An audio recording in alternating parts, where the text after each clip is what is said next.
choose now. I've no time for further debate.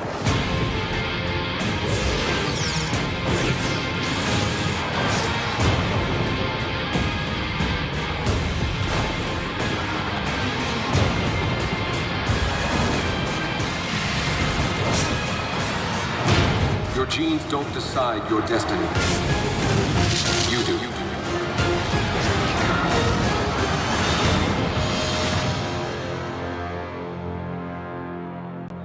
Welcome back to Retro Rebound. In today's video, we are diving deep into the catalog of X-Men video games.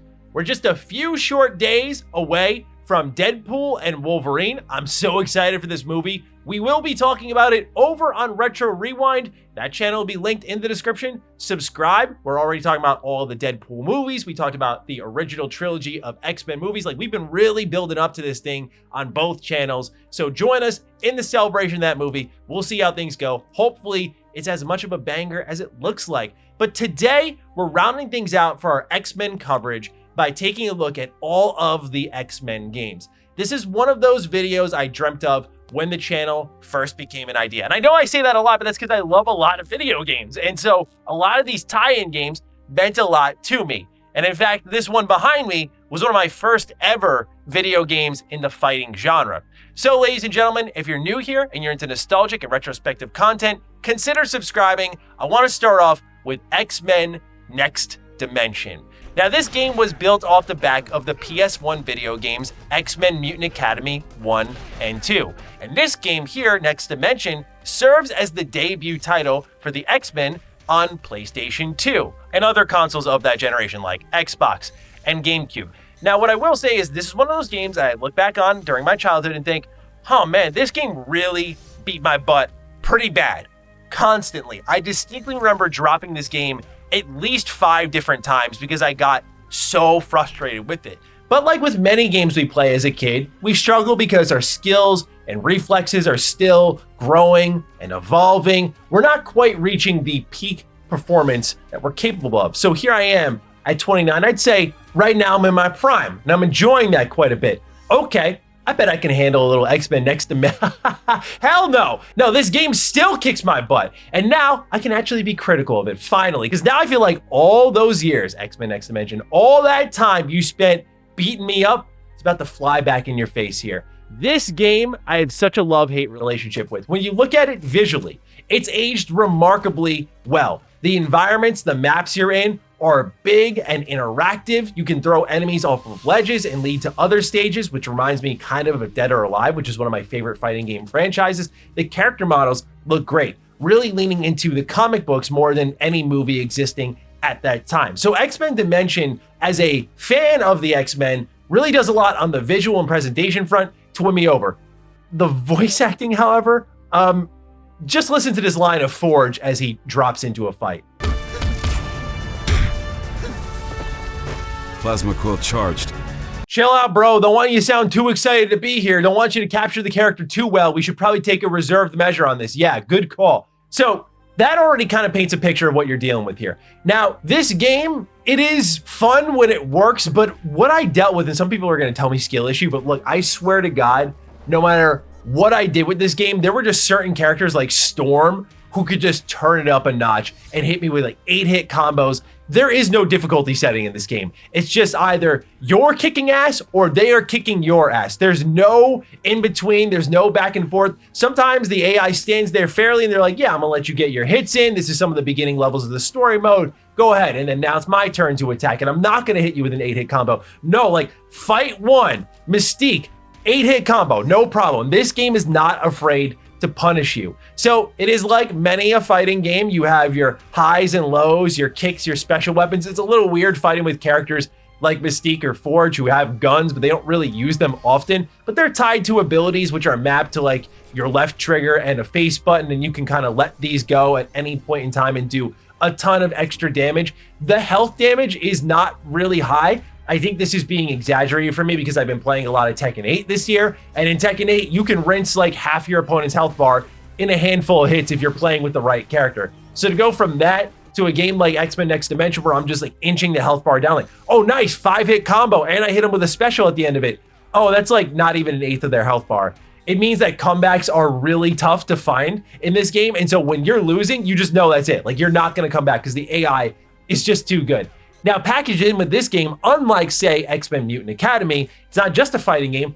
There is a story mode here where it is the kind of simple, bare bones story that you expect in a fighting game, where in this case, it's the X-Men versus the Brotherhood, and you're going to find a million reasons where they're going to be pitting each other against one another. Sometimes X-Men are going to fight one another because they're training, and so it's a gauntlet of like 18 fights in the training room, and it's just constant. There's other things like the arcade mode. There's things like survival mode, which I can barely survive a single fight in this game. So yes, X-Men Next Dimension, a lot of core memories with it visually. Like, I think of the fights and how the characters look, and I'm like, this is X-Men. But when it comes to difficulty, balancing, combos, and general game feel, kind of sluggish, and yeah, not the best. But you know what didn't let me down as a kid? This game that let a lot of other people down, X2 Wolverine's Revenge. This was my introduction to the X-Men, and this is a tie-in video game to X2 X-Men Unite. If you want to check out our movie review for that, that's over on Retro Rewind. But ladies and gentlemen, X2 Wolverine's Revenge is probably the most mid game that I love. I'm not going to sit here and try to fib to y'all on like why it's better than you think. Like, this game has a lot of problems, but because I did have that moment of this is my introduction to the X-Men, it means so much to me.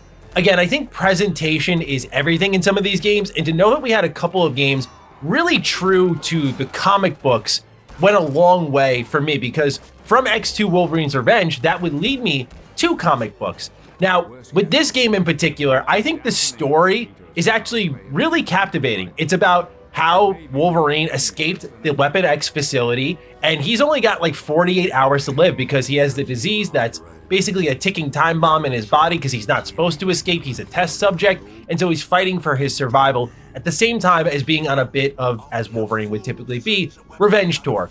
As I covered in our deep dive, one of the best surprises I learned with this game playing it nowadays is that, of course, you have actors like Patrick Stewart reprising his role as Professor X, but then Mark Hamill is voicing Wolverine, which I thought was a really cool twist here, because I always think of Mark Hamill for, of course, Luke Skywalker, but I also think of his performance as the Joker. Like, those are the main two that come to mind for me, but I didn't realize he was a big part of my childhood in this way as well. So it was kind of cool to find that more niche discovery there. But when it comes to X2 Wolverine's Revenge, the most defining factor of this game is absolutely the strike moves. The strike moves in this game are still sick. I said it in my original retrospective. I'm going to say it again. Look up strike moves compilation. In fact, we're going to play some of that on screen here. Some of the late game ones where 3 or 4 enemies are surrounding you are beautifully animated for a 2003 video game. And these weren't things that you would just sometimes pull off. You got them off frequently because the game would surround you and you just see strike on the corner of the screen,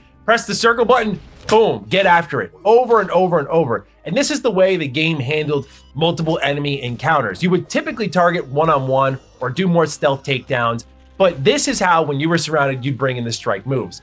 Now, one thing I also really like about this game, and it's definitely not perfect, it's a PS2 game with like limited level space, is the stealth takedowns. I like that there was a focus on, hey, you're kind of not supposed to brute force your way through this game frequently. There were times the game did not communicate that very well to you, and there were times it was very much forced, like, oh, hey, here's a costume or a disguise, and you're gonna stealth through this very particular stretch of level, and when you do that, your disguise is gonna be exposed, and then you're gonna fight the whole way through the remaining parts of the level. But I just like that stealth was considered here, because I feel like Wolverine can be a really good stealth character in a video game, but all of these on this list focus entirely on action and beat 'em ups and all that stuff, and I get why. There's also the fact that this game is missing checkpoints, so when you die in this, also, by the way, kind of like X-Men Next Dimension, very difficult video game, you get to start the whole level over again. So yeah, as you can tell, the career for X-Men games wasn't a great start here, and it did get better, fortunately, with this next one. This right here. I can't act like I got to experience it. I am so upset that I only got to this one this year. We covered it on a deep dive here on Retro Rebound, talking about my time with X-Men Legends, but this would have saved me so much heartbreak as a kid, because I really, truly only hit the most mid X-Men games outside of Origins, which we'll talk about later, growing up.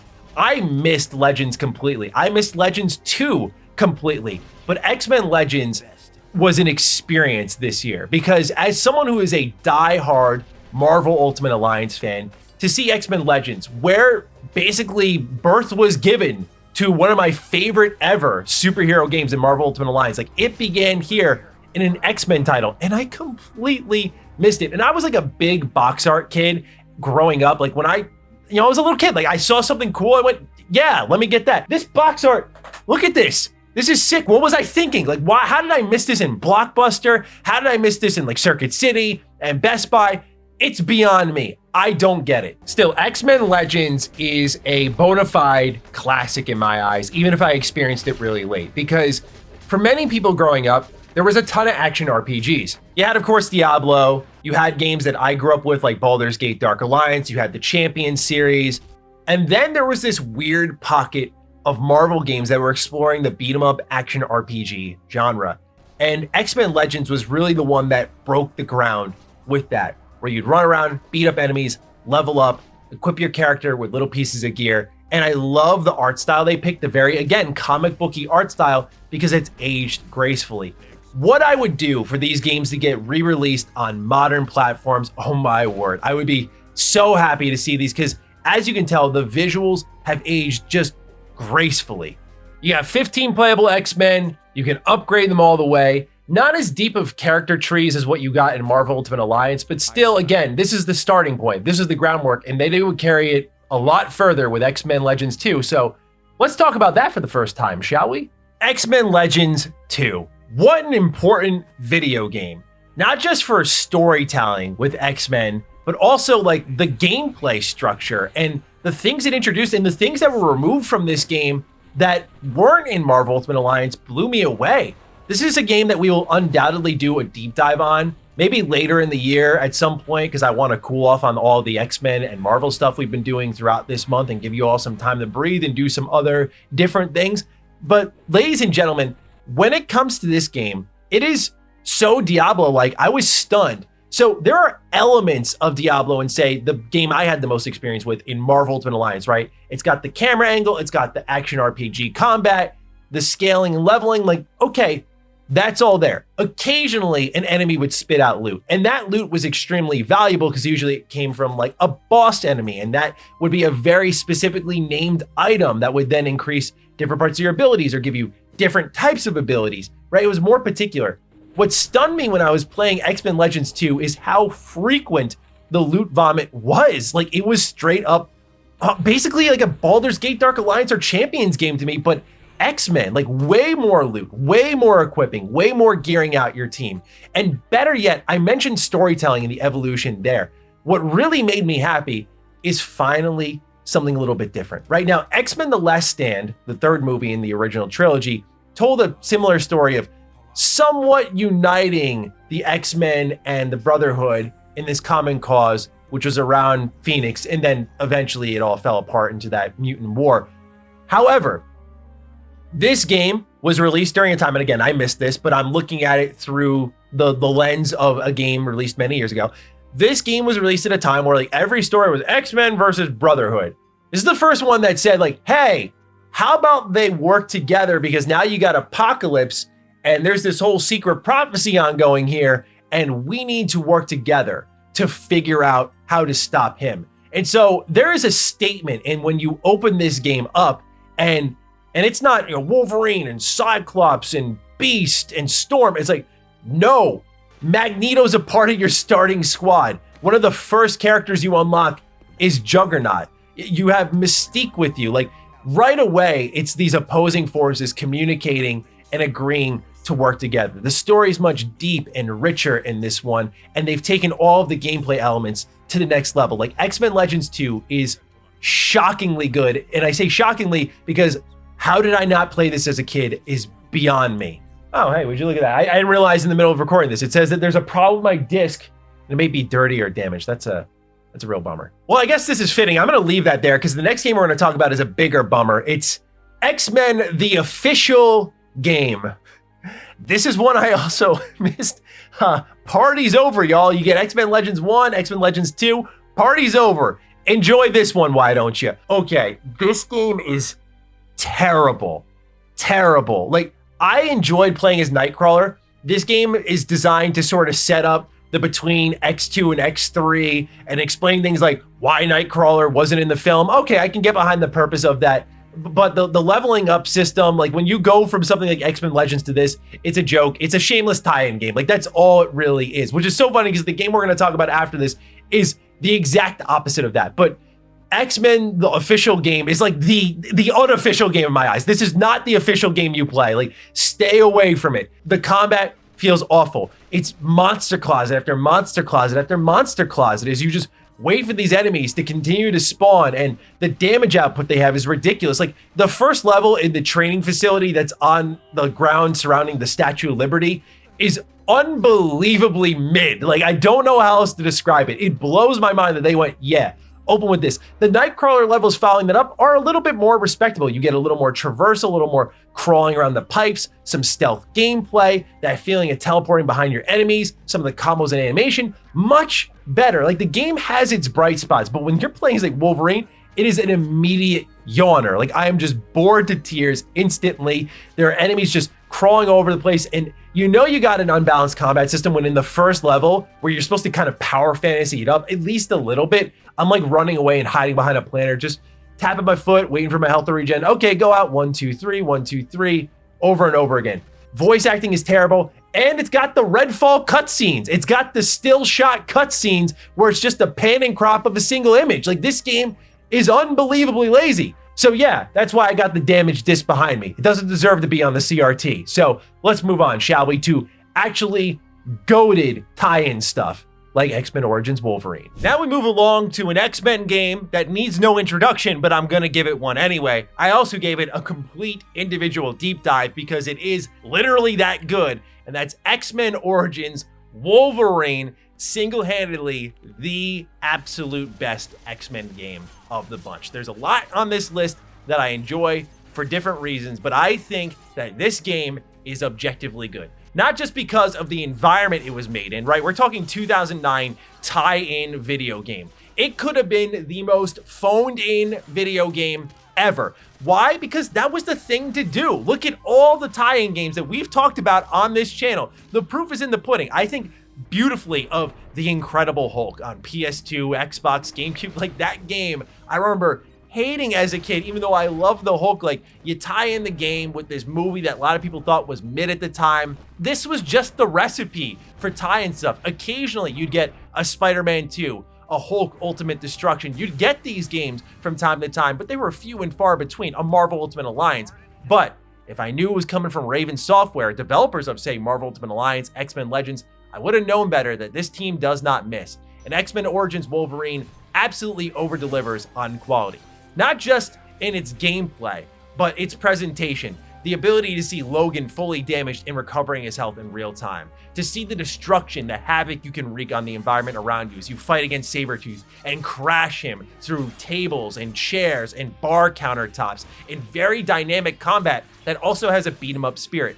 Plus, the infamous gore that defines this game. Not just in its introductory section, but in the way that you see, for example, Wolverine, he's not okay with just killing you. He wants to absolutely murder you, such as pulling you out of a helicopter. He can just throw you down, like you're dead anyway, right? No, he's gonna put your head up in a helicopter blade. Like, that is the way this man functions in this game. It's not enough just to leave you bloodied on the floor. He wants to make sure you're nothing but red mist in the air. Like, it's unbelievable how far this game goes at times, because, you know, back then superhero games had to kind of play it safe. Hey, you know, we already have this bad reputation, low investment. Let's get a bunch of money from people hyped about the movie. We want to keep this also a more T for teen rated game, because then we're leaving out the kids who might see the movie and want to play the games. Like, we're trying to get maximum dollar here. But this just goes to show what eventually became the case, which is if you sit down and you hone in on some really good games, the crowd will come. And this game was successful despite the movie not really laying the world on fire.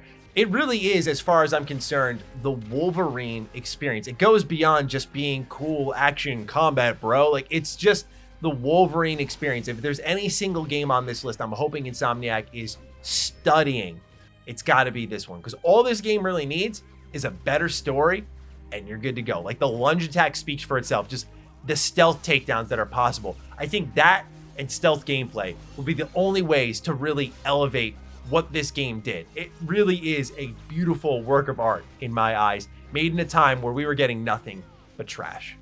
Last game on the list, X-Men Destiny. Criminally slept on as far as I'm concerned. Not my favorite game on the list, but I think this is a really overlooked X-Men game. And it's funny because it all really stops here. We didn't get really any X-Men games. Like we get games featuring the X-Men, but when it comes to actual X-Men video games, like this was really it. And I guess it was a good note to go out on, but many people very much disagree with that. And I get it, because the mission structure in X-Men Destiny is go here, kill 20 enemies. Go there, kill 20 enemies. Go over there, kill a bunch of enemies. Over and over and over and over. Like everything involves just killing a ton of enemies at once. But I think a lot of the ideas within X-Men Destiny are super unique, especially when you look at games that came before it. It's not really about the brutality. It's not about the true action RPG elements that you see in Legends. It's more about like branching story paths and choices and faction reputation within an action RPG. It's doing a lot of different things, and there's a little bit more customization in this one that separates itself from something like X-Men Legends, where again, I find it to be kind of underrated. Its boss fights are pretty terrible though, like the one-on-one fights, the voice acting, the cutscenes and camera work. Like, yeah, it's not perfect, but I definitely think this is one that's overlooked from this generation of X-Men games. So what happens is things open up. You have a selection of 3 different characters who are currently attending this commemoration of the life of Professor X.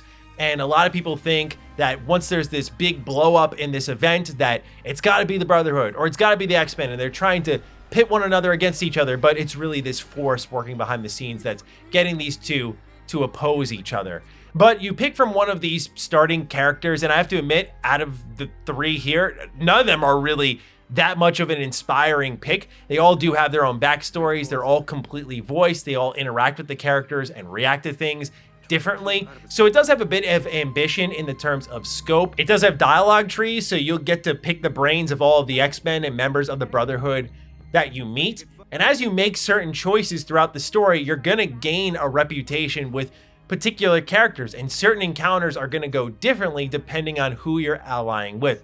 So there's a point toward the end of the opening mission where I'm talking with Cyclops, and it's basically, do you team up with the X-Men?